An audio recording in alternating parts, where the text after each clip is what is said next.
আসসালামু আলাইকুম। আজকে আমি এই যে দুটো ডিম দিয়ে একটা মজাদার রেসিপি তোমাদের সাথে শেয়ার করব।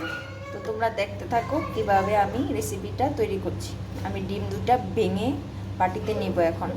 পরে আমি আরেকটা ডিম অ্যাড করে নিয়েছি, এখন ভালো করে ম্যাশ করে নেব, মিলিয়ে নেব। যে ভালো করে কাঁটা চামচ দিয়ে মিশিয়ে নিয়েছি। এখানে আমি একটা পাত্রের মধ্যে পানি নিয়ে এই যে ফেটানো ডিমটা বসিয়ে দিয়েছি। এখন ঢাকনা দিয়ে ডেকে দিব, ডেকে চুলাটা জ্বালিয়ে দিব। এই যে আমি এভাবে সিদ্ধ করে নিয়েছি, এখন স্লাইস করে কেটে নিব। এই যে আমি এভাবে স্লাইস করে কেটে নিয়েছি, তোমরা তোমাদের মন মতো কেটে নিও। আমি ছোট ছোট করে কেটে নিয়েছি। এখন আমি ডিমগুলো ভাজবো। এখানে ফ্রাই প্যান বসিয়ে দিয়েছি, এখানে পরিমাণ মতো তেল দিয়ে দিব, সামান্য মরিচ গুঁড়ো, হলুদ গুঁড়ো, ধনিয়া গুঁড়ো ভালো করে মাখিয়ে নিয়েছি। এখন লাল লাল করে ভেজে নিব। এই যে আমি সুন্দর করে লাল লাল করে ভেজে নিব। এই যে দেখো আমি লাল লাল করে ভেজে নিয়েছি। এখানে আমি চীনাবাদাম বেটে নিয়েছি আর পেঁয়াজও বেটে নিয়েছি, ব্লেন্ডার করি নাই, পাটায় বেটে নিয়েছি। আর এখানে হালকা হালকা দেখবা পেঁয়াজ আছে, যে পুরো ম্যাশ করিনি। এখানে আমি মশলাটা বানিয়ে নিব। তো আমি এখানে পরিমাণ মতো স্বাদ মতো লবণ দিয়ে দিচ্ছি। এখানে আমি হাফ চামচ টমেটো সস দিয়েছি। এখানে দিয়ে দিচ্ছি মরিচ গুঁড়ো, দিয়ে দিচ্ছি হলুদ গুঁড়ো, এখন দিয়ে দিব ধনিয়া গুঁড়ো। সব মশলা একসাথে মিশিয়ে নিলে রান্নার সময় অনেক সুবিধা হয়।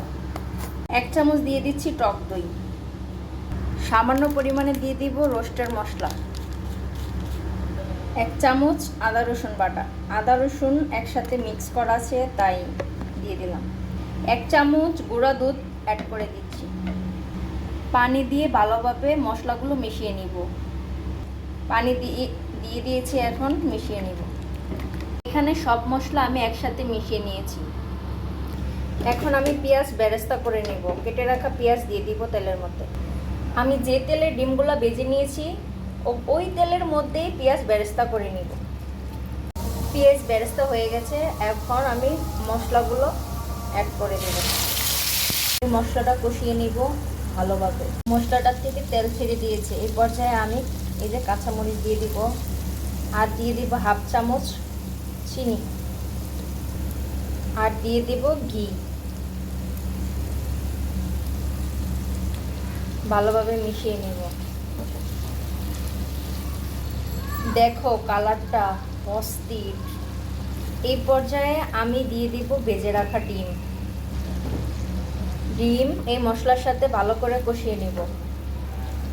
কষানো হয়ে গেলে সামান্য পরিমাণে আমি পানি অ্যাড করে দিব। খুব অল্প পরিমাণে পানি অ্যাড করব।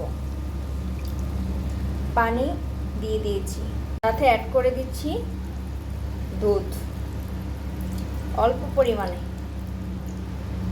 দেখো কি লোভনীয় লাগছে। তোমরা চাইলে এই খাবারটা যে কোনো খাবার দিয়ে খেতে পারবে, ভাত দিয়ে খেতে পারবে, পোলাও দিয়ে খেতে পারবে, পরোটা দিয়ে খেতে পারবে, ঝটপটভাবে রান্না করতে পারবে খুব সহজেই।